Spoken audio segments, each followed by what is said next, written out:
Hello, my name is John Xian Ho. I'm an immunologist from Mount Sinai Hospital in New York City. I'd like to thank the organizers for including us in this oral abstract session. And today, I'd like to share with you our findings on the immunological characteristics of COVID-19 in people with HIV. I do not have conflict of interest to report. HIV infection is characterized by a chronic inflammatory state and varying degrees of immune dysfunction. This is even in the presence of suppressive antiretroviral therapy. COVID-19 is associated with perturbations in immune functions, most notably lymphopenia. Importantly, those with severe lymphopenia tend to have worse outcomes in the non-HIV population. Data on the immunological impact of SARS-CoV-2 co-infections in people living with HIV are currently limited. During March and April of 2020, New York City was one of the major epicenters of COVID-19. During this period, we conducted a retrospective study of people living with HIV presenting to 5 New York City emergency departments and who tested positive for SARS-CoV-2 by nucleic acid amplification.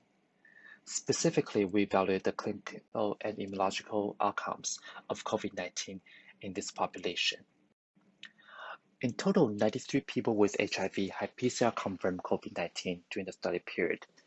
The median age was 58, 24.7% were female, 3.2% were transgender, 42.9% were African American, and 31.2% self-identified as Hispanic. In this cohort, the mean duration of HIV infection was 20 years, median previous CD4 T lymphocyte count was 554, and 83.8% had recent plasma HIV-1 RNA measurements below 50 copies. 69.6% were on an antiretroviral therapy that included tenofovir. We compared lymphocyte and CD4 levels pre-COVID and during COVID and found that at presentation, people living with HIV with COVID-19 demonstrated significant lymphopenia and decreased CD4 T cell counts when compared to their baseline. The CD4 percentage was also reduced. We also found that the level of inflammatory markers, including C-reactive protein, fibrinogen, and D-dimer, were commonly elevated. In the graphs here, the red lines represent the upper limits of normal for each test, and as you can see, all three markers are significantly elevated in most subjects. Serum cytokine profile panels, which included interleukin-6, IL-8, TNF-alpha, and IL-1 beta, were obtained at the discretion of treating physicians. We found that the serum cytokine profiles during acute COVID-19 in people living with HIV were characterized by elevated interleukin-6, IL-8, and TNF-alpha, but not IL-1 beta. The red line here again represents upper limits of normal for each test.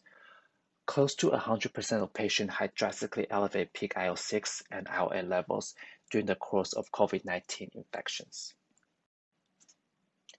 We next compare the immune response during COVID-19 between patients with HIV who died and those who recovered.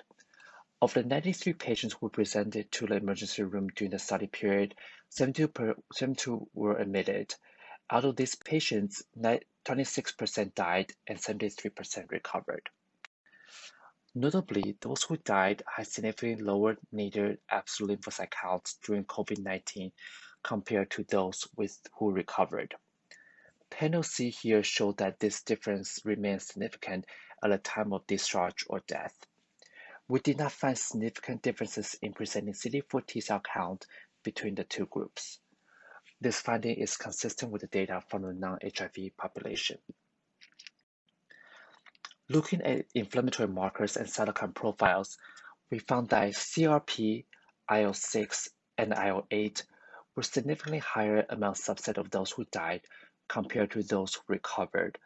Similarly, fibrinogen and D-dimer were also tend to be higher in those who died compared to those who recovered, but this did not reach significance. We did not observe difference in age, sex, BMI, duration of HIV infection, nadir preceding or presenting CD4 T cell count, or viral suppression preceding or during the COVID-19 presentation between those who died and those who recovered. This study has some limitations. First, this was a retrospective traduite study. As such, the immune tests were obtained at the discretion of treating physicians and not obtained for all subjects. Second, we did not have a matched HIV negative comparison group. Third, high rates of HIV suppression in the cohort prevented us from drawing conclusions about the risk of severe COVID-19 in viremic people living with HIV. Fourth, it should be noted that testing was limited in New York City and biased towards sicker patients during the study period. Lastly, data on race and ethnicity were limited. In summary, we found that people living with HIV who died of COVID-19 had significantly higher levels of soluble markers of immune activation and inflammation, and more severe lymphopenia than those who survived. We found that a subset of people living with HIV are capable of mounting profound inflammatory responses that have been noted to correlate with poor outcomes in people without HIV. These findings raise concerns that people living with HIV remain at risk for severe manifestations of COVID-19 despite antiretroviral therapy, and that prominent immune dysregulation in a subset of people living with HIV during infection is associated with worse outcomes. Further studies are warranted to determine whether inflammatory pathways are exacerbated or potentiated in some people living with HIV compared with the general population. I'd like to thank Dr. Michael Peluso, who contributed equally to this effort, also our emergency medicine colleague, Dr. Colton Margus, who helped us capture this cohort, as well as our ID colleagues who cared for the patients and provided critical reviews.